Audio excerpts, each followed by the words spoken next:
Hermanos, sin más preámbulo, les invito a abrir en sus Biblias, si tiene su Biblia, si no tiene Biblia, el que esté al lado compártale.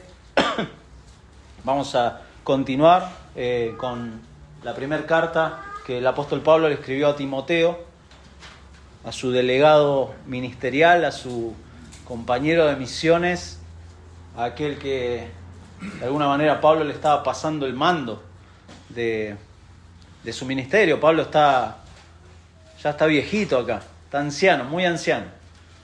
Ha pasado por un montón de cosas Pablo.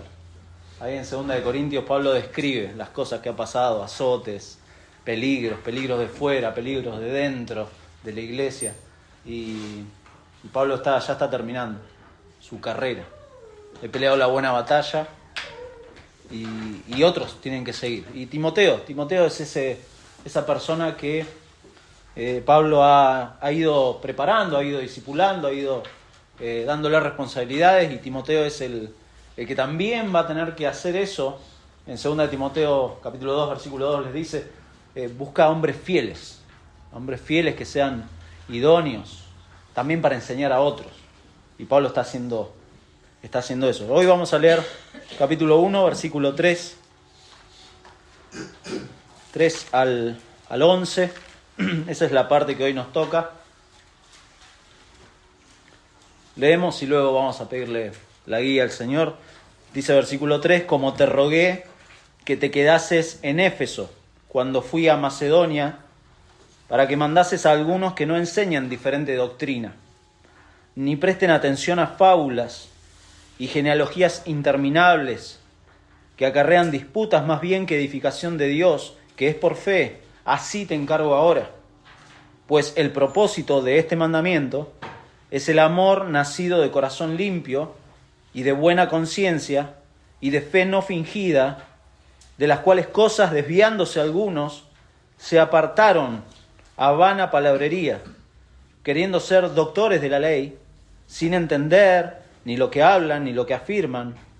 Pero sabemos que la ley es buena si uno la usa legítimamente, conociendo esto, que la ley no fue dada para el justo, sino para los transgresores y desobedientes, para los impíos y pecadores, para los irreverentes y profanos, para los parricidas y matricidas, para los homicidas, para los fornicarios, para los sodomitas, para los secuestradores, para los mentirosos y perjuros, y para cuanto se oponga a la sana doctrina, según el glorioso evangelio del Dios bendito que a mí me ha sido encomendado.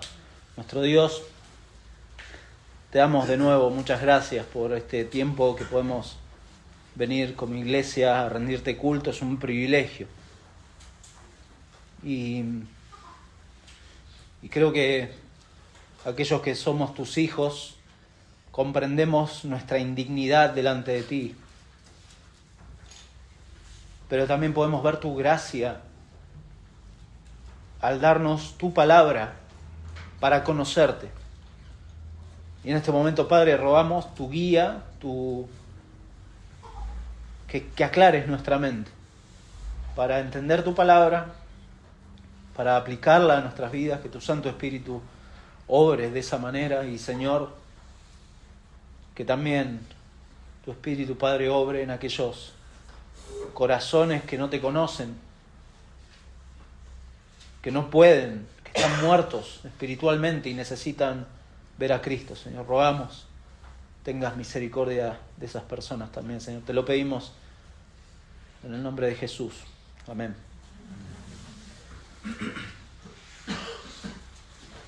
Sabemos normalmente las cosas que nos hacen mal. En general, sabemos, por ejemplo, que dormir poco nos hace mal. Y que dormir mucho, también nos puede hacer mal. Uno sabe que comer ciertos alimentos nos hace mal, o abstenerse de comer algunas cosas también nos pueden hacer mal. Uno sabe que, por ejemplo, exponerse al sol hace muy bien para... ¿Qué vitamina es? La D. Vitamina D es bueno para el cuerpo. Pero uno tiene que saber cuándo exponerse al sol, en qué horario, cuánto tiempo de exposición al sol. Bueno, uno va aprendiendo, ¿no? A medida que hoy tenemos como más acceso, ¿no?, a esas cosas. Antes te decía, no, es bueno tomar sol, pero ni sabías por qué. Ahora es como que tenemos más información, vemos las propiedades, los beneficios de esas cosas. A veces no lo sabemos o no queremos saberlo y necesitamos un profesional que venga y nos diga, no, tenés que... Capaz que alguien de la familia te lo dice y hasta que no te lo dice un médico o estás ahí en el límite, bueno, ahí es como que tomás conciencia. Pero la mayoría de las cosas en nuestra vida cotidiana a veces las hacemos como sin pensar. No pensamos mucho. Realmente cuando uno va a tomar sol no dice, gracias vitamina D por incorporarte a mi cuerpo. No, lo haces y punto. Pero eso hablamos de todas las personas, ¿no? En general, sean o no sean creyentes. No estamos hablando de todas las personas. Todos tienen también un sistema ético, ¿no?, para tomar decisiones. Todos tienen una forma de tomar decisiones, quizás por su crianza. Pero hablando sí estrictamente a los que son creyentes, a los que son hijos de Dios, a quienes Dios ha obrado misericordia, ¿no?, y les ha mostrado, como decía Lío, su condición de pecado, y les ha mostrado a Cristo, y ahora al ver su incapacidad para salvarse a sí mismos, se han arrepentido de corazón delante de Dios, y han creído en la obra de Cristo para perdón de pecados. Para esas personas es importante considerar las cosas que nos hacen mal en el plano espiritual. Hay cosas que nos hacen mal en el plano espiritual y esto no es algo menor, no es algo menor. El domingo pasado empezamos esta serie en Timoteo, vimos el saludo en los primeros versículos, donde Pablo, se presenta a Pablo como el autor de la carta, presenta al destinatario, que es Timoteo, pero además vimos detalles acerca de cómo el Señor le da a Pablo la autoridad para pasarle el mando a Timoteo, pero para, puntualmente, y lo vimos ahí, versículo 3, para ordenar las cosas en la iglesia, en las iglesias en la zona de Éfeso. Y mencionamos que esta carta no es la excepción respecto a la motivación. Muchas veces Pablo escribe las cartas y siempre tiene una motivación. Y particularmente, hay más de un motivo obviamente en las cartas, pero hay un denominador común que se da en las cartas de Pablo y que es el tema de los falsos maestros, de los errores doctrinales. Pablo está preocupado por las iglesias porque se meten errores doctrinales. Personas que van y meten cosas que alejan a las personas de la fe, o que directamente presentan cosas que no tienen nada que ver con, como dice ahí, la edificación que es de Dios. Entonces Pablo está preocupado por aquellas cosas que son nocivas para la iglesia, que hacen mal a nuestra vida espiritual, y está dejando acá instrucciones claras acerca de diferentes temas a este delegado ministerial que es Timoteo. Pablo está preocupado. De hecho, es algo que también a nosotros nos debería preocupar, los errores doctrinales. A veces no nos preocupa y ni siquiera nos ocupa qué es lo que creemos realmente. ¿Se ha preguntado por qué creo lo que creo? Hoy el cristianismo se encuentra como en un péndulo, en donde nada se cuestiona. Nada se cuestiona. Hemos llegado a un punto en donde todo se tolera, todo es guiado por una especie de sentimentalismo. Hay autores que hablan de una época de un cristianismo hipersensorial, en donde lo único que importa es cómo me siento y no lo que creo. No es importante lo que creo, sino cómo me siento. ¿Usted se siente bien en la iglesia? ¿Usted se siente bien con las canciones? ¿Usted se siente bien? No importa eso, importa lo que creemos.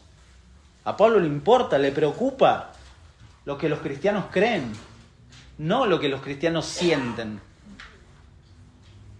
Y por eso, hoy por hoy, la verdad escritural, la verdad bíblica, esas páginas que usted tiene ahí en su mano, son cuestionadas. Son cuestionadas incluso por los cristianos mismos. Usted le va a un hermano y le dice, hermano, mire lo que dice la Biblia acerca de esto. Sí, pero, y ya te planteó un pero, acerca de lo que Dios dice en su palabra. Y eso es grave. Eso es grave porque se extienda a nuestra vida. Sí, pero no hay peros para con Dios. Dios es muy claro en su palabra. No hay peros. Y Pablo está preocupado por esto. Porque no solamente es cuestionada la palabra de Dios, sino muchas veces es dejada a un lado. ¿Ha escuchado a esos cristianos que dicen, me cuesta leer la palabra? ¿En serio? Es para pensarlo, ¿no? ¿Por qué me cuesta leer la palabra? Obviamente, usted puede tener situaciones en su vida, crisis en su vida, en donde, no sé, esté en un mal momento y le cueste leer la palabra. Pero que eso se convierta en un patrón de su vida, es difícil. Si usted lee el Antiguo Testamento va a notar un especial énfasis, principalmente de Pablo, de esto de aferrarse a la palabra de Dios, de afirmarse en la verdad de la palabra, de ser diligente en las verdades de la Biblia.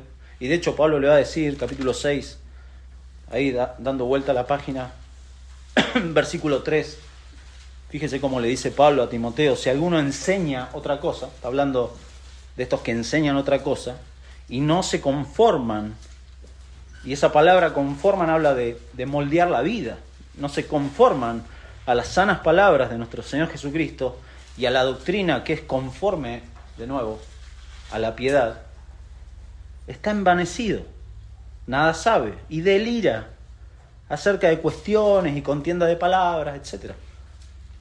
O sea, dejar a un lado la palabra de Dios es grave. Es grave. Versículo 11 le va a decir, y es lo opuesto, ¿no? Mas tú, oh hombre de Dios, huye de estas cosas. Huye de estas cosas y sigue la justicia, la piedad, la fe, el amor, la paciencia, la mansedumbre. Pelea la buena batalla de la fe. Echa mano de la vida eterna, a la cual asimismo fuiste llamado. Pelea. ¿Cómo va a pelear usted sin la espada de la fe? Como describe Pablo en Efesios, ¿no? Que es la palabra de Dios. ¿Va a salir con sus criterios o con sus términos a pelear esta fe? No, no va a poder. De ninguna manera, no va a poder. No va a poder. A Tito, capítulo 1, versículo 13, le dice, hablando de los cretenses, los describe de una forma bastante graciosa a través de un poeta de los cretenses. En versículo 12 le dice, los cretenses siempre mentirosos, malas bestias, glotones ociosos. Tremendo. Pablo hace uso incluso de un escritor incrédulo para describir a esta gente. Este testimonio es verdadero. Y fíjese lo que le dice Pablo a Tito. Por tanto, repréndelos duramente para que sean sanos en la fe, no atendiendo a fábulas judaicas ni a mandamiento de hombres que se apartan de la verdad. Está hablando de la verdad escritural, de la verdad bíblica. Y después le dice en versículo 16, lo sigue describiendo, profesan conocer a Dios, pero con los hechos lo niegan, siendo abominables y rebeldes, reprobados en cuanto a toda buena obra. O sea, todo lo bueno que puedan hacer en su vida no sirve de nada porque no lo están haciendo conforme a la verdad. Y de nuevo, el contraste, pero tú habla lo que está de acuerdo con la sana doctrina. A Tito, tú habla de acuerdo con la sana doctrina, porque en definitiva estas verdades, mi hermano, van a moldear su vida, no al revés. A veces también tenemos ese concepto de hacer las cosas al revés. Nos pasa, hacemos todo al revés. Decimos, bueno, voy a acomodar mi vida, voy a ordenar mi vida, voy a ser moralmente correcto y después voy a ir a la Biblia. No. Usted tiene que ir primero a la palabra de Dios para moldear su vida. No al revés. Al revés va a poner sus criterios, su forma de pensar. No, primero va a la palabra de Dios. Primero es lo que Dios dice, no lo que yo digo o lo que yo pienso. Primero es lo que Dios dice. Por eso la idea de nuestro pasaje, eso fue solo en la introducción, imagínense. la idea de nuestro pasaje de hoy es que los creyentes no podemos ser ingenuos acerca de las Escrituras. No podemos ser ingenuos acerca de las Escrituras. Y debemos cotejar nuestros pensamientos y nuestras palabras a la luz de ella. Repito, los creyentes no podemos ser ingenuos acerca de las Escrituras y debemos cotejar nuestros pensamientos y palabras a la luz de ella. Por eso el título del sermón de hoy, ¿por qué nos oponemos a los errores doctrinales? Bueno, en primer lugar, porque es un encargo, versículos 3 y 4, porque atenta contra la fe, versículos 5 al 7, y finalmente porque dejan en evidencia quienes se oponen a la sana doctrina, versículos 8 al 11. O alguno pensará, bueno, ¿para qué complicarnos la vida, no? Porque parece que el tema de los errores doctrinales es complicarnos la vida, mi hermano, déjeme decirle que si somos ingenuos y no evaluamos la vida y los pensamientos a la luz de las verdades de la palabra de Dios, estamos a merced del error. Y es lo que Pablo está advirtiéndole a Timoteo. Cuidado porque hay personas que van a meter el error y si usted es ingenuo o ignora la palabra de Dios, está a merced de ellos. Es presa fácil de ese tipo de gente. Cuidado. Por eso, en primer lugar, es un encargo, dice. Versículo 3. Como te rogué que te quedases en Éfeso cuando fui a Macedonia, para que mandases a algunos que no enseñen diferente doctrina. Este ruego acá, este pedido, este encargo de Pablo, se da en un punto histórico que desconocemos. Realmente cuando dice Pablo que lo dejó en Éfeso a Timoteo cuando él fue a Macedonia, no sabemos exactamente en qué momento fue. Sí se sabe que fue después de que Pablo estuvo la primera vez preso en Roma, pero Pablo fue a Macedonia, que es el norte de Grecia, y lo ha dejado a Timoteo en Éfeso, que está lejos, está en Asia Menor, lo que es Turquía hoy. Pero le hace este pedido, y es interesante el verbo te rogué, el ruego que le hace Pablo, pues en primer lugar es autoritario y personal de parte de Pablo. Pablo le está diciendo, esto es de parte del apóstol, pero a la vez es un verbo que tiene una forma de pedido que se hizo en el pasado y que todavía Timoteo tiene que desarrollar. Es decir, lo que tiene que hacer Timoteo, y por eso termina el versículo 4, así te encargo ahora. En algunas versiones usted no va a encontrar el así te encargo ahora, pero en algunas traducciones en español lo han agregado para darle sentido a ese verbo, que Pablo le rogó y lo tiene que seguir haciendo. No es que lo hizo una vez y lo deja de hacer, no, lo tiene que seguir haciendo. Timoteo tiene que seguir corrigiendo lo que está pasando ahí, y es algo que Timoteo tiene que tomar como fuerza de mandato, son instrucciones a obedecer. Timoteo no puede ponerse a cuestionar o a discutir con Pablo, bueno, vamos a ver, bueno, dale, déjame ver. ¿Viste cuando decimos, dale, déjame ver? No hay que darle la vuelta. Tampoco Pablo le dice, bueno, llévalo a votación con la iglesia, a ver si se oponen o no a los errores doctrinales. No. Pablo le dice, no, tenés que hacerlo, esto es un mandato, porque los errores doctrinales llevan a los creyentes a vivir vidas desordenadas. Esto no se puede negociar.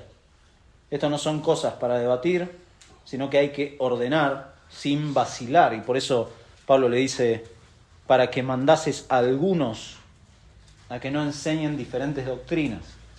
Aparentemente esta palabra algunos no es mucha gente, son algunos pocos que están ahí metiendo cuchara, decimos, metiendo ahí la uña. Versículo 6, de vuelta, dice, de los cuales cosas desviándose algunos, son algunos pocos.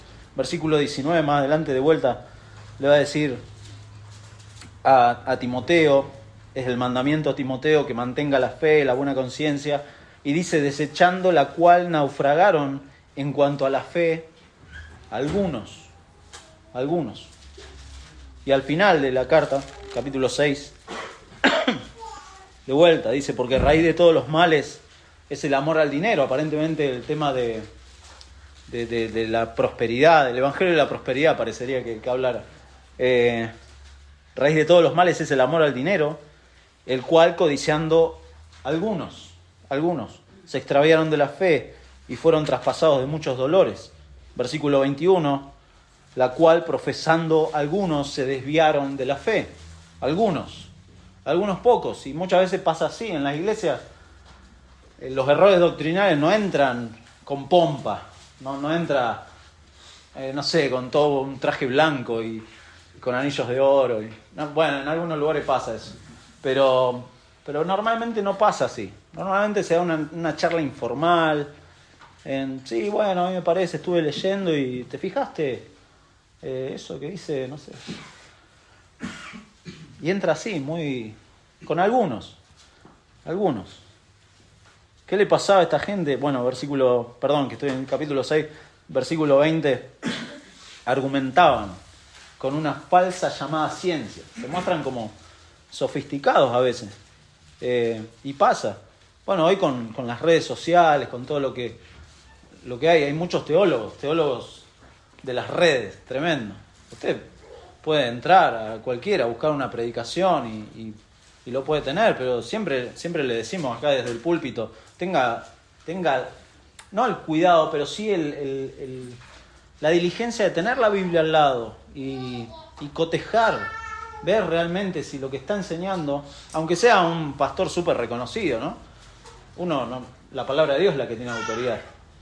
Y muchas veces nos equivocamos, uno dice cosas y después tiene que pedir perdón, porque yo dije esto, pero en realidad es correcto eso, hágalo. Porque estos algunos son personas de influencia a veces, y de hecho Pablo los menciona, después va a mencionar a Himeneo y a Alejandro, los dice con nombre y apellido. A mí me encanta Pablo, porque no tiene pelos en la lengua y denuncia a las personas con nombre y apellido.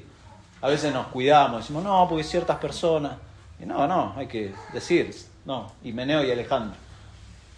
Que aprendan a no blasfemar, dice más adelante. Algunos que enseñan diferente doctrina. Bueno, por lo que vemos en versículo 4, estas diferentes doctrinas son fábulas y genealogías interminables. Pero bien puede ser enseñanza que está compuesta de más elementos. Y más adelante, de hecho, va a decir que hay blasfemias, que hay un problema ahí con las riquezas, que tienen un tema de la prosperidad. Algunos tienen estos argumentos de una falsa ciencia. Hay mucho de eso. Se muestra la sofisticación. Hoy, por ejemplo, hay que tener cuidado, ¿no?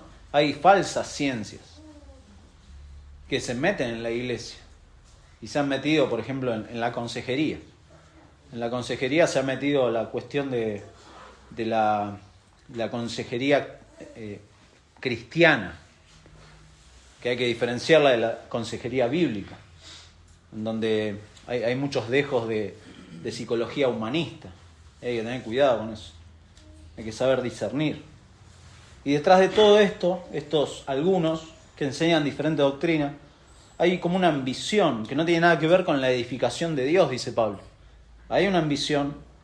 Y Pablo acá es interesante porque inventa como una palabra para describirlos.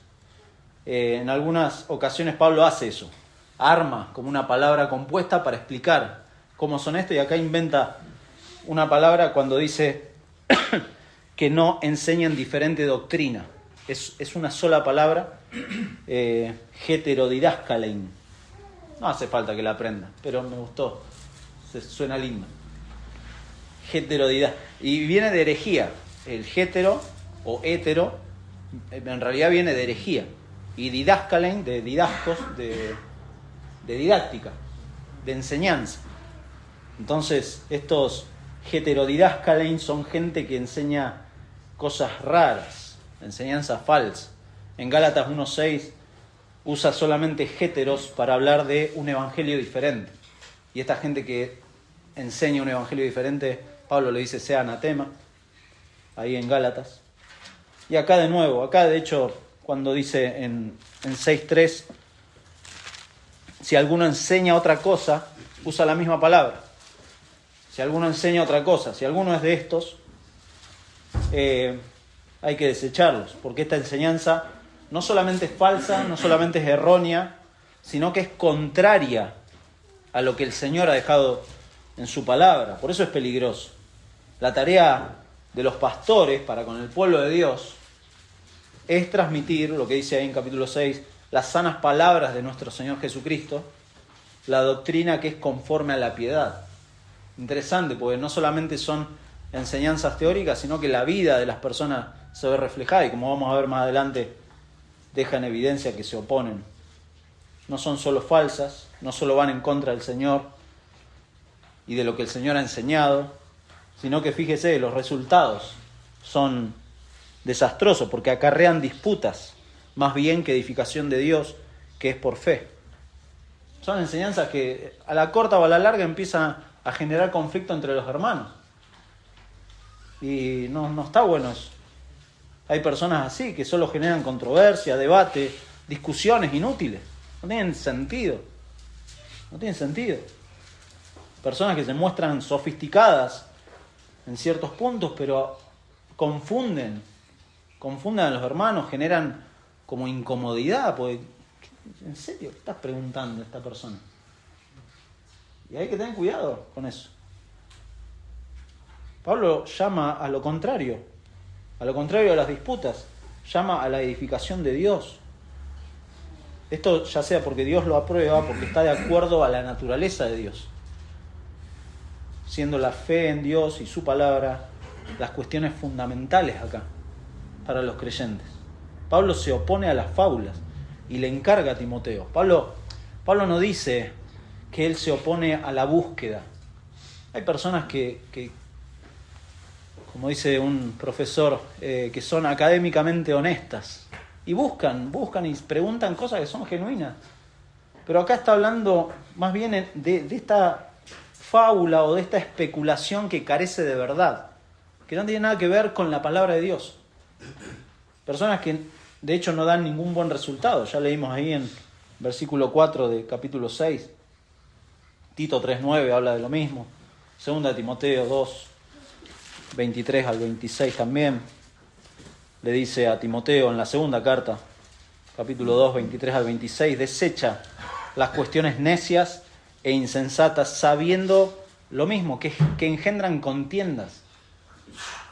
Porque el siervo del Señor, lo leyó Lío hoy, no debe ser contencioso, sino amable para con todos, apto para enseñar, sufrido, que con mansedumbre corrija a los que se oponen, por si quizá Dios les conceda que se arrepientan. Está dando a entender de que no son creyentes, porque se oponen a Dios, se oponen a la verdad de Dios. No son creyentes y escapen del lazo del diablo. Es decir, están enlazados con el diablo. No son creyentes. Son personas que se oponen, como va a decir más adelante, a la sana doctrina.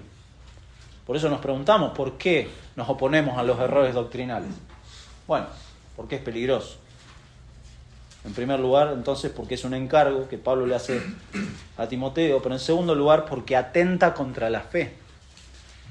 Usted no puede ser ingenuo en esto, porque esto va a atentar contra su fe. Si a usted le dicen, no, algo que atente contra su vida, ¿qué va a hacer? Se va a cuidar, se va a resguardar, ¿no? Si a usted le dicen, no sé, los que venimos de Buenos Aires,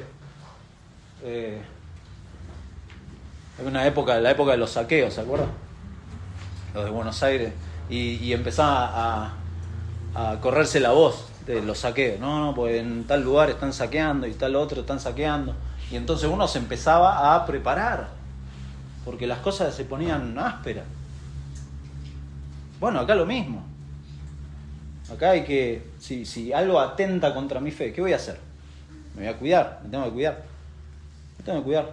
Versículo 5 dice, pues el propósito de este mandamiento es el amor nacido de corazón limpio y de buena conciencia y de fe no fingida.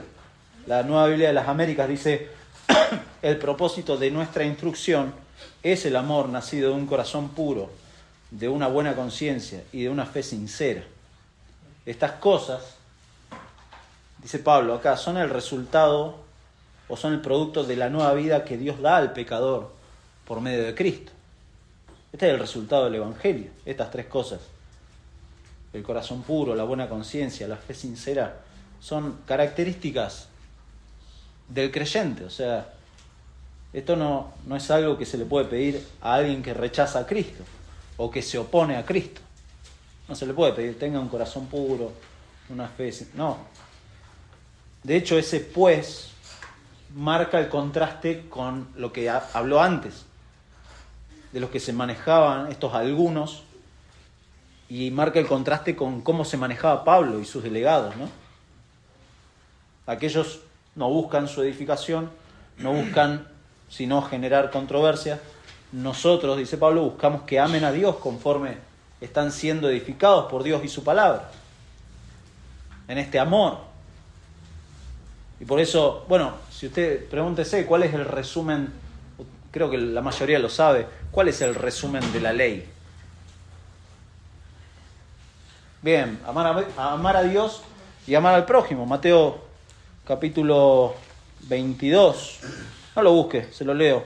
Dice, bueno, en el contexto dice, entonces los fariseos, oyendo que había hecho callar a los saduceos, se juntaron a una. Y uno de ellos, intérprete de la ley, preguntó por tentarle, diciendo, Maestro, ¿cuál es el gran mandamiento en la ley? Jesús le dijo, amarás al Señor tu Dios con todo tu corazón, con toda tu alma, con toda tu mente. Este es el primero y grande mandamiento. Y el segundo es semejante. Amarás a tu prójimo como a ti mismo. De estos dos mandamientos depende toda la ley y los profetas. Toda la ley y los profetas. Y acá no buscamos otra cosa. No buscamos moralizar a las personas. No buscamos que se llenen de ideas confusas. No. Buscamos que, como dice Pablo cuando lo saluda a Timoteo, que Jesucristo sea su esperanza. Que Jesucristo sea el ancla en donde su vida está afirmada. Y si usted ama a Dios con todo su corazón, esto va a ser una realidad. Que la Biblia sea el medio por el cual usted y yo crecemos en el Señor. De esta forma vamos a conocerle más y vamos a amarle más si le conocemos a través de la palabra de Dios. Si usted no conoce a Dios, esto es como en cualquier, no cualquier relación, ¿no? La distancia es tremenda. Pero cuando usted se puso, los que están casados, se pusieron de novio y buscó conocer a la persona, no se enamoró solamente de la persona, lo visible, sino que se enamoró de conocer. Con Dios pasa de manera similar. Si usted no conoce a Dios, va a andar confundido y no va a saber realmente cómo amar a Dios y cómo amar a los demás en los términos de Dios. Hay veces decimos, no, yo amo a mi prójimo, en sus términos, no en los términos de Dios, como Dios dice en su palabra que tengo que amar a mi prójimo. Y este es el resultado de la vida del creyente, este corazón puro, esta buena conciencia, esta fe sincera, son elementos resultantes y constantes en la vida del creyente. ¿Por qué? Porque Dios ha transformado al pecador para ahora obedecer, ser consciente de su responsabilidad, ser consciente de su pecado, confesar su pecado, despojarse del viejo hombre, seguir avanzando. ¿Se da cuenta? ¿Por qué quiere usted hacerlo todo dejando a un lado la palabra de Dios? Porque usted dice, bueno, yo quiero, confieso mi pecado y siempre me pongo delante de Dios, pero la palabra de Dios la dejo a un lado. Se da cuenta que no se puede. Y si usted lo hace, bueno, éxitos. Pues no va a poder crecer en el Señor dejando a un lado la palabra de Dios. Cada uno es consciente, ¿no?, ante Dios de la rectitud, de la maldad de nuestras acciones y de nuestras actitudes. Cada uno es consciente. Por eso Pablo acá habla de estas personas, de estos algunos, como personas que son incrédulos realmente. De hecho, en capítulo 4, versículo 1, dice Pablo, pero el Espíritu dice claramente que en los postreros tiempos algunos apostatarán de la fe, escuchando a espíritus engañadores y a doctrinas de demonios, por la hipocresía de mentirosos que, teniendo cauterizada la conciencia, son insensibles. Esta gente tiene la conciencia cauterizada, no funciona. Pero el creyente sí, el creyente ha sido cambiado y el Espíritu Santo le hace consciente. En Hebreos capítulo 9 dice: cuánto más la sangre de Cristo, el cual mediante el Espíritu Eterno se ofreció a sí mismo sin mancha a Dios, limpiará vuestras conciencias. Limpiará vuestras conciencias de obras muertas para que sirváis al Dios vivo. Claro, Dios limpia nuestras conciencias y nos hace cada vez más conscientes de nuestra maldad. Pero esta gente que enseña otras cosas anda así en su vida con una insensibilidad. Y lamentablemente Pablo dice, estos algunos están adentro de la iglesia. Cuidado. Si bien la conciencia nuestra no es enteramente confiable, no es así, debido al efecto del pecado, pero a la vez la conciencia sí es una forma de evaluar nuestra moralidad, lo que está bien y lo que está mal. Podemos. Si usted anda inconscientemente o insensiblemente por la vida, no va a poder reconocer, pero al creyente se le ha dado esto cada vez más y al incrédulo también. Entonces esto habla, esta buena conciencia y esta fe sincera, habla de una honestidad delante de Dios. Uno tiene que ser honesto delante de Dios al autoevaluar nuestra vida a la luz de la palabra. Y a su vez esto nos va a afirmar, mi hermano, en la confianza que tenemos hacia Dios. Confianza genuina, porque estamos delante de Él. Y por eso comienza y termina, fíjese, ahí en versículo 4 y 5, dice que es por fe. La edificación de Dios que es por fe. Y versículo 5 habla de una fe no fingida. Esto empieza con esta confianza en Cristo, no antes. No antes. Y ahora fíjese, versículo 6 contrasta de vuelta a las personas que están rechazando, dice, de las cuales cosas desviándose, de vuelta algunos, se apartaron a vanas palabrerías. Estas personas no solo han reemplazado la enseñanza de Dios por especulaciones, empiezan a especular, sino que además han desviado del interés de tener este corazón limpio, de la buena conciencia, de la fe no fingida, desviándose algunos. Es interesante esta palabra, porque alguno escucha, bueno, estas personas se desviaron, pero no eran creyentes. No es que este verbo, desviaron, no habla de personas que llegaron a la fe y se perdieron. Nosotros tenemos un concepto que se ha vuelto muy común en el ámbito cristiano, que hay personas que se han apartado. ¿Lo has escuchado? No, este fulano está apartado. Bueno, Pablo dice no, desviándose algunos, el verbo habla de personas que nunca llegaron, pasaron de largo, como dicen los jóvenes, derraparon, nunca llegaron a la fe, no son creyentes, van por un camino contrario. ¿Y cuál es el resultado? Van a palabrería. Piensan que son creyentes, piensan que porque participan de alguna actividad, porque van a una reunión, piensan que son creyentes, pero no lo son. Y Pablo dice, estos están desviados, estos están hablando palabrería. Y de hecho en capítulo 6, al final lo hemos leído, dice que esta gente sigue falsa llamada ciencia y profesan, y usa de nuevo el verbo, se desviaron de la fe.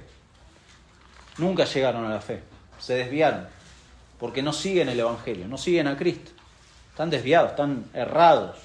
Desviarse del Evangelio, después Pablo usa un verbo más adelante que es naufragar en el Evangelio. Los que andan en el agua, yo le tengo miedo al agua, pero los que andan en el agua saben lo que es naufragar.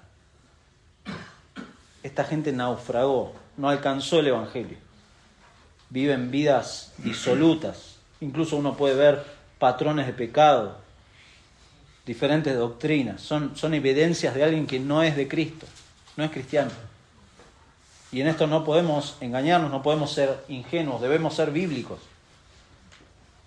Y denunciar, ser ingenuo en cuanto a la Escritura, lo dijimos en la idea, y no cotejar nuestros pasos a la luz de ella, es un peligro, porque atenta contra nuestra fe.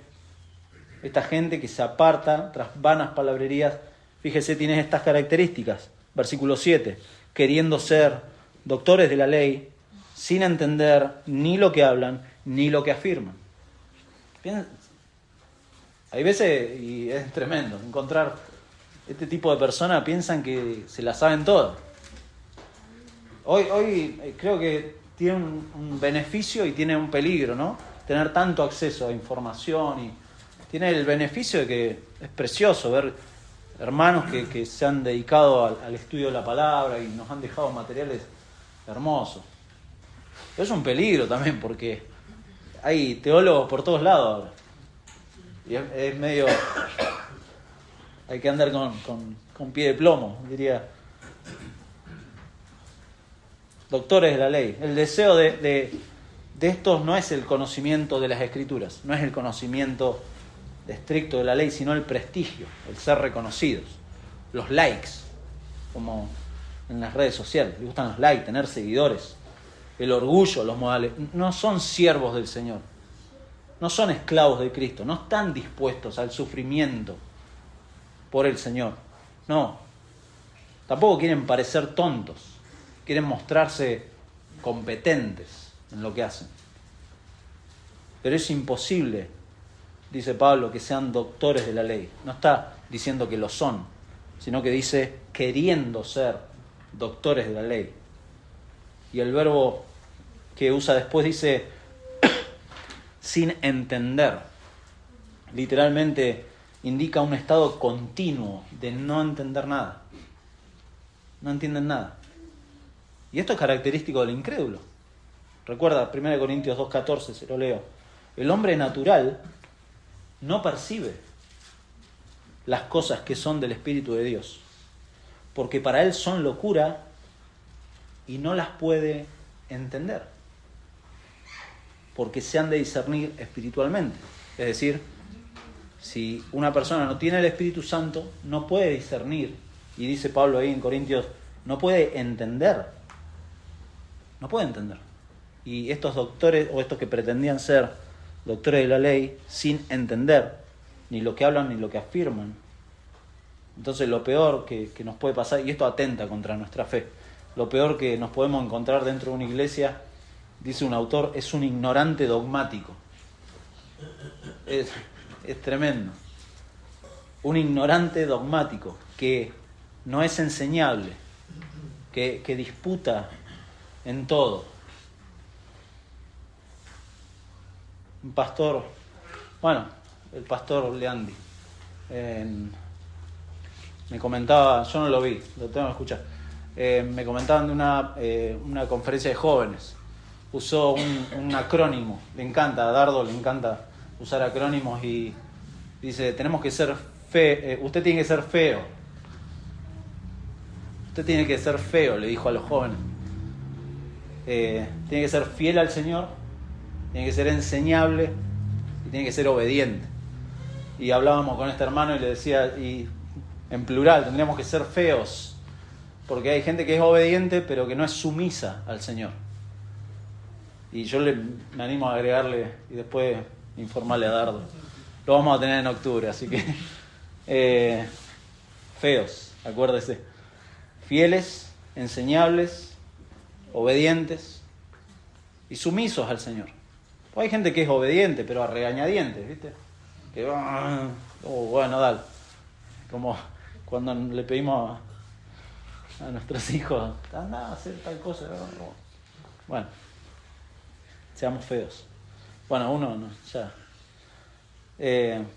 Pero si somos ingenuos acerca de las Escrituras, vamos a ser, dijimos al principio, presa fácil de este tipo de personas.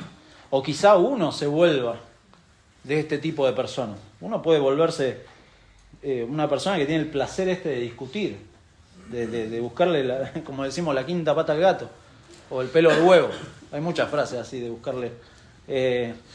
Y hablamos sin saber y dejamos en evidencia que nos oponemos a la sana doctrina, en definitiva. Que ese es nuestro último encabezado. Nos preguntamos por qué nos oponemos a los errores doctrinales. Bueno, porque justamente esos errores ponen en evidencia a los que se oponen a la sana doctrina.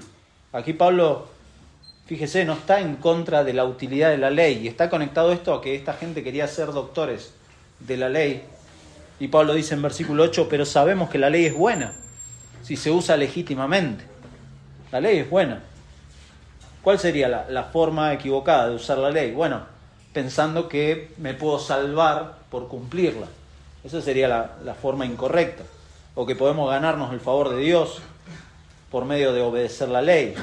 Pero usada correctamente la ley nos sirve para conocer el carácter de Dios.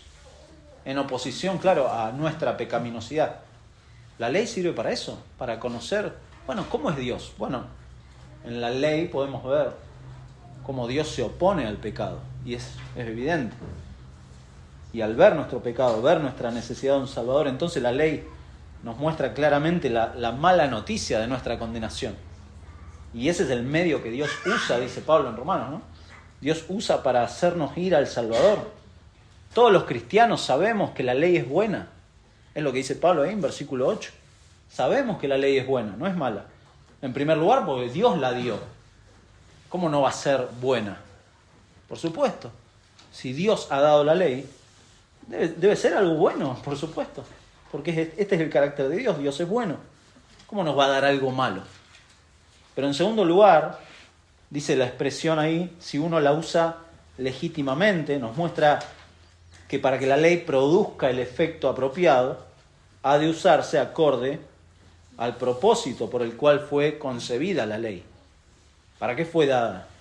¿O por qué fue dada la ley? Bueno, estos doctores de la ley especulaban con la ley. Aparentemente agarraban el Pentateuco, que son los 5 primeros libros de la Biblia, y empezaban a fabular.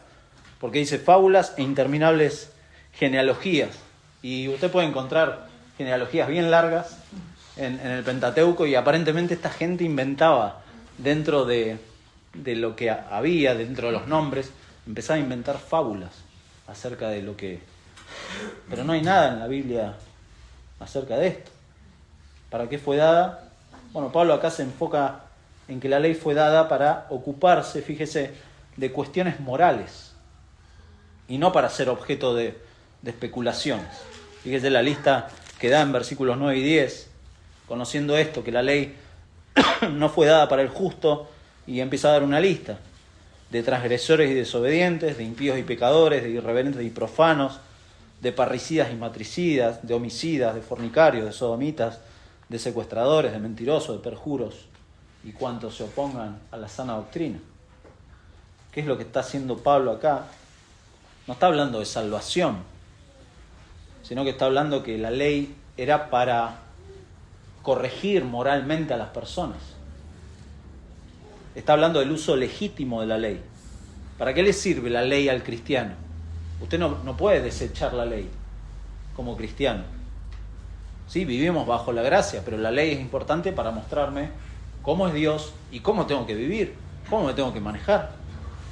Evidentemente, para identificar el estándar moral de Dios por el cual se rige el cristiano, necesito la ley. Necesito entender y leer lo que dice la Biblia en cuanto a usted. ¿Cómo sabe que no tiene que matar a alguien? Por la ley. ¿Cómo sabe que no tiene que mentir? Por la ley. Y cosas similares. No desechamos la ley, pero tampoco somos justificados por la ley. Eso es lo que está diciendo Pablo. Entonces la intención de la ley es indicarles a los que viven sin la ley, indicarles que deben dejar el pecado. Pero también indicarles a los que viven o dependen o se aferran a la ley que no se van a salvar por obedecer la ley. Esa es la intención de Dios respecto a la ley. Tanto unos como otros tienen que arrepentirse e ir a Cristo, quien ha cumplido la ley. No hace falta entrar obviamente en detalle de cada uno de los pecados. Acá no se preocupe. Quizá alguno está viendo el reloj y dice, tengo que ver todos estos pecados. No se preocupe.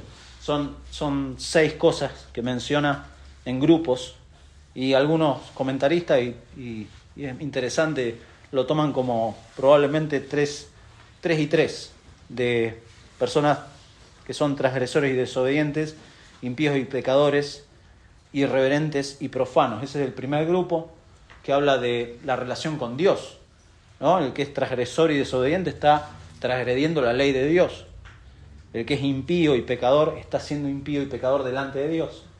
El que es irreverente y profano está hablando de la relación con Dios. Y el segundo grupo sí es la relación con las demás personas. Cuando habla de parricidas, matricidas, homicidas, fornicarios, sodomitas, secuestradores, mentirosos, perjuros. Esas son personas que no aman a su prójimo. ¿Se da cuenta? Y es interesante esa división, como más sencilla para entender. Pablo hace muchas de estas listas, pero no vamos a entrar en detalle.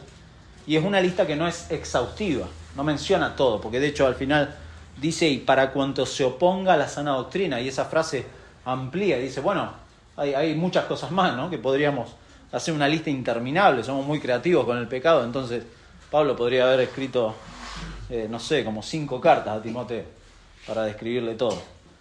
Pero no lo hace, le termina diciendo, y cuanto se oponga a la sana doctrina. La enseñanza entonces apostólica que Pablo le está delegando a Timoteo y que a su vez el Señor Jesucristo le había dado a los apóstoles, es la enseñanza clara y pura. Cuando dice sana doctrina, nosotros nos hemos acostumbrado a escuchar sana doctrina, sana doctrina, sana doctrina. Pero está hablando de la enseñanza que es pura y que da salud al creyente. Es sano. Que da vida espiritual al creyente. Esto es sano. Esto es sano. Lo que enseñan los otros, estos algunos, no es sano.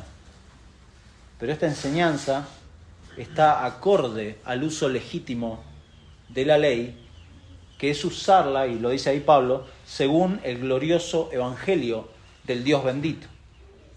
Según el glorioso evangelio, este evangelio muestra la santidad y la justicia de Dios, del cual de ninguna manera Dios puede permitir que el pecador y el que está perdido se acerque a Él. Dios no puede permitir eso. Que de ninguna manera, como dice el Antiguo Testamento, tendrá por inocente al culpable, que según sus atributos y su gloria tiene todo el derecho de condenarnos, porque su justicia exige el castigo de aquellos que no viven según sus leyes, de aquellos que violan sus leyes. Pero dice que el glorioso evangelio se le encomendó a Pablo, a Timoteo, a la iglesia. Nos recuerda esto, que el pecado y la ley no son pasados por alto. El pecado y la ley no son pasados por alto, sino que Dios mismo se ha encargado. Dios se ha encargado, al enviar a su Hijo, a pagar el precio de la maldad del ser humano. Dios ha pagado por medio de su Hijo.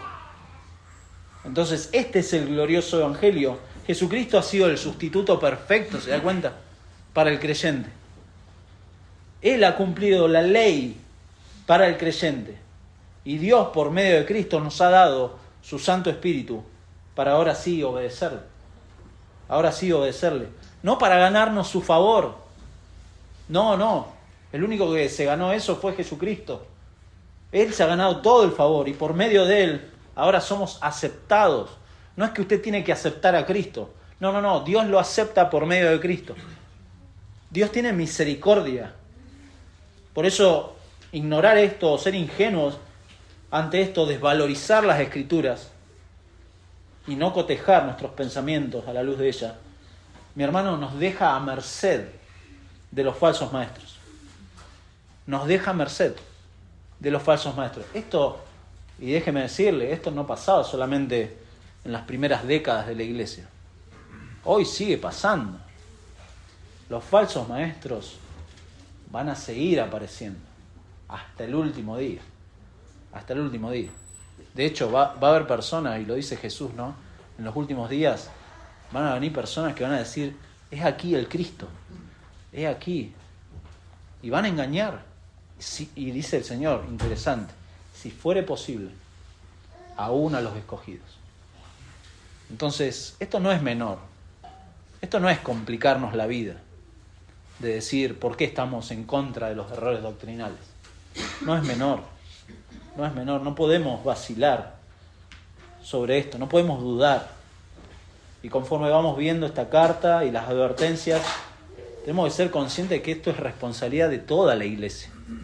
No es solamente responsabilidad de los pastores o de los líderes de las iglesias. Esto es algo que es responsabilidad de todas, de admitir y dar espacio a estos promotores de enseñanzas erradas. Es responsabilidad de todos los creyentes. Todos los creyentes. Por eso nos oponemos a los errores. Toda la iglesia debe estar atenta a ello. ¿Por qué? Porque en definitiva es la iglesia, por ejemplo, la que aprueba a los oficiales de la iglesia. El día de mañana, si tenemos otros ancianos, otros diáconos, es la iglesia la que aprueba. Es la iglesia. Entonces, uno tiene que tener esos cuidados. El cuidado de mirar, ¿no? Evaluar y ser noble en verificar la enseñanza, si es con la escritura.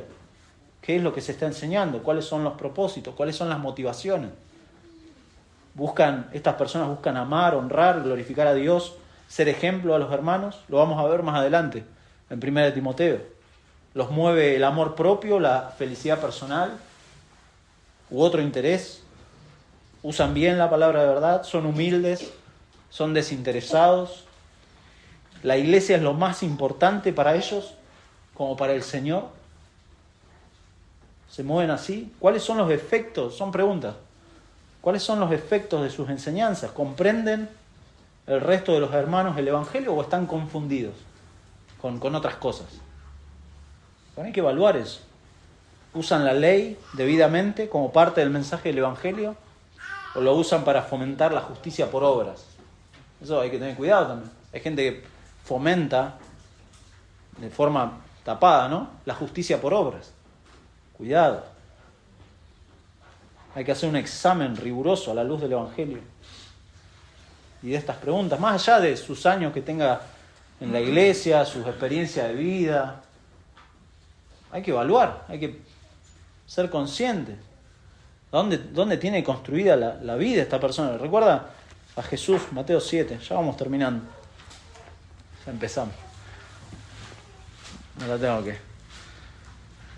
Alguien me dijo, no tenés que decir ya vas terminando, pues está como anunciando el aterrizaje, ¿no?, de la predicación. Ya vamos terminando y ya te estás preparando para sacarte el cinturón y buscar la valija y salir corriendo, ¿eh? No, perdone. Borres eso. Capítulo 7 de Mateo, versículo 15. Guardaos de los falsos profetas. Jesús está ya advirtiendo. Guardaos de los falsos profetas, que vienen a vosotros con vestidos de ovejas, pero por dentro son lobos rapaces. Por sus frutos. Esto lleva tiempo. Por sus frutos los conoceréis. ¿Acaso se recogen uva de los espinos o higo de los abrojos? Así todo buen árbol da buenos frutos, pero el árbol malo da frutos malos. No puede el buen árbol dar malos frutos, ni el árbol malo dar frutos buenos. No puede. Todo árbol que no da buen fruto es cortado y echado en el fuego. Así que por sus frutos los conoceréis. Versículo 21. No todo el que me dice, Señor, Señor, entrará en el reino de los cielos, sino el que hace la voluntad de mi Padre, que está en los cielos. Muchos me dirán en aquel día, Señor, Señor, ¿no profetizamos en tu nombre? Y en tu nombre echamos fuera demonios, y en tu nombre hicimos muchos milagros. Entonces les declararé, nunca os conocí, apartados de mí, hacedores de maldad. Cualquiera pues, está todo conectado, ¿no? Cualquiera pues que me oye estas palabras y las hace, le compararé a un hombre prudente que edificó su casa sobre la roca. Sobre la roca. Y ahí está el ejemplo de las dos construcciones, ¿no? Estos algunos que andaban con falsas enseñanzas, estaban construyendo mal, pero también estaban arrastrando a otros a construir mal. Cuidado con eso. Y ya, preguntas personales. ¿Cuánto tiempo, mi hermano, pasa con la palabra de Dios? ¿Cuánto tiempo pasa con la palabra de Dios? ¿Pasa más tiempo con otros entretenimientos? ¿Su vida está tan ocupada que no puede dedicarle tiempo a conocer al Señor por medio del recurso más valioso que nos ha dejado, que es su palabra? ¿Tan ocupada está su vida? A veces nos jactamos de nuestra ocupación, de lo mucho que estamos ocupados. Y yo entiendo, a veces que puede ser que haya momentos en su vida, pero creo que uno empieza como a priorizar, ¿no? Y pedirle al Señor, Señor, ayúdame a priorizar lo urgente en mi vida. Y esto es urgente. No, pues yo tengo tiempo para mi familia. Pero su familia el día de mañana le va a agradecer de que usted sea un hombre bíblico. Un hombre que se aferra a las Escrituras. Un hombre que es piadoso y le transmite esa piedad a sus hijos. De nada le va a servir el tiempo con su familia, que a veces lo usamos de excusa, ¿no? Yo lo he hecho. De usar como excusa, no, el tiempo con la familia. Y a veces es una excusa, una cosa para cubrirme de que tengo cosas urgentes. El tiempo, ¿usted tiene ganado todo el tiempo y comprado todo el tiempo? ¿Usted qué sabe si el día de mañana el Señor va a golpear a su puerta y va a decir, hoy vienen a buscar tu alma? Como le dijo al que quería ser granero y juntar riqueza. ¿Qué sabes? ¿Qué sabes cuánto tiempo? Por eso, pregúntese cuánto tiempo paso con la palabra de Dios. Salmo 19, no lo busque. Salmo muy conocido, pero la segunda parte del Salmo 19, en la primera parte habla de la revelación general, la segunda parte, desde el versículo 7, dice: la ley de Jehová es perfecta, que convierte el alma, el testimonio de Jehová es fiel, que hace sabio al sencillo. Tenemos un coro que cantamos esto. Los mandamientos de Jehová son rectos, que alegran el corazón. El precepto de Jehová es puro, que alumbra los ojos. El temor de Jehová es limpio, que permanece para siempre. Los juicios de Jehová son verdad, todos justos. ¿Usted está dudando de su salvación? Bueno, ahí dice: la ley de Jehová es perfecta, que convierte el alma. Si duda de su salvación, vaya a la palabra de Dios. Piensa que no es tan sabio, que no está tan capacitado para entender la Biblia, vaya a la palabra de Dios, porque ahí dice: el testimonio de Jehová es fiel, que hace sabio al sencillo. Aquel que no entiende bien la palabra de Dios, vaya a la Biblia, léala. ¿Está triste por su lucha con el pecado? ¿Está triste? Dice que los mandamientos de Jehová son rectos, que alegran el corazón. La lucha con el pecado hasta que seamos glorificados va a estar. Eso descuéntelo. Pero la ley de Jehová es perfecta, alegra el corazón del creyente. Si usted está triste, vaya a la Biblia, lea la Biblia. ¿Tiene dudas en sus decisiones o no ve con claridad el panorama de su vida? Bueno, ahí dice: el precepto de Jehová es puro, que alumbra los ojos. Le da claridad a su mirada. Mi hermano, si usted es creyente, tome su Biblia y léala. Léala. No tiene que ser un gran teólogo. Tiene que estar dispuesto a agarrar su Biblia y léala cada día. Y si usted es un creyente nuevo y no entiende la Biblia, pídale a algún miembro de la iglesia que le ayude, que le discipule. Porque para eso está la iglesia. Usted no es un cristiano que está perdido en el medio del monte. Acá hay montes, allá hay edificios. No está solo. No está solo. El Señor le ha puesto en una iglesia para que haga preguntas. ¿Por qué? Porque en la ingenuidad y en el temor se genera un terreno propicio para los errores. Entonces pregunte. El Señor le ha puesto en una familia de la fe, haga las preguntas.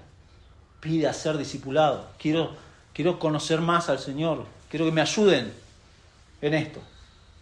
Pero si usted no es creyente, bueno, de nada sirve que yo le diga, bueno, tiene que leer la Biblia, tiene que orar, tiene que reunirse con hermanos.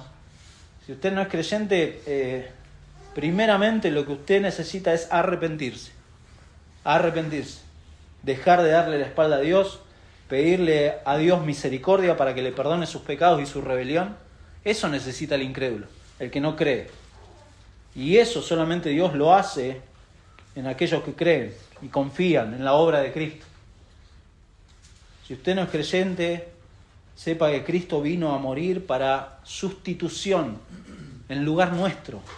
llevar nuestra condena. Mi amigo, si usted no es creyente, venga a Cristo. Es la única. Después sí, lea la Biblia para conocer más a Dios, ore, júntese con otros hermanos, pero nunca ponga el carro delante del caballo. Primeramente, si usted no es creyente, arrepiéntase y deje de darle la espalda a Dios. Y venga a Cristo. Venga a Cristo. Vamos a orar.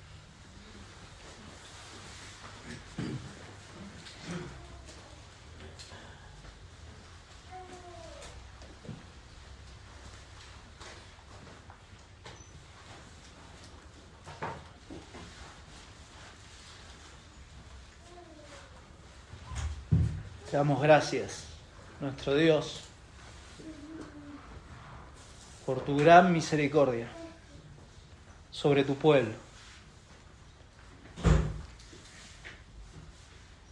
Gracias por el amor que nos has mostrado al enviar a tu Hijo a morir por la iglesia, por cada creyente que a lo largo de la historia se ha arrepentido. Tú les has dado la fe para llegar a los pies de la cruz. Muchas gracias, Señor, porque hoy podemos ver el fruto de la aflicción del alma de tu Hijo.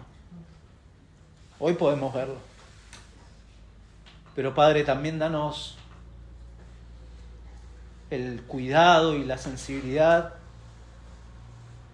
para ayudar a los hermanos a cuidarse de los errores. Los errores siempre van a estar. Siempre va a haber gente que no es creyente, en definitiva, que va a estar queriendo confundir, Señor, y rogamos, Padre, cuídanos, ayúdanos, por favor, a que nuestra mirada no se aparte de tu ley, a que nuestra mirada no se aparte de este precioso medio de gracia que nos has dejado, que es tu palabra. Gracias, Señor, por tener acceso a ella todos los días y no depender solamente de una reunión, sino ir todos los días a tu palabra y orar a ti y pedirte, por favor, Señor, ayúdame a entender tu palabra, a obedecerla, a la luz de ella como un espejo ver mi pecado, Señor, y a seguir adelante, a confesar, porque ahora los creyentes tenemos un abogado para contigo, a nuestro Señor Jesucristo, y podemos en libertad acercarnos a ti, Señor. Gracias por Jesucristo. Y pedimos, por favor, que aquellos que aún están dándote la espalda y rechazando y siendo rebeldes contra ti, Señor, tú quebrantes, por favor. Nosotros no podemos hacer eso. Nos sentimos incapaces totalmente de transformar corazones. Eso lo puedes hacer tú por medio de tu Espíritu.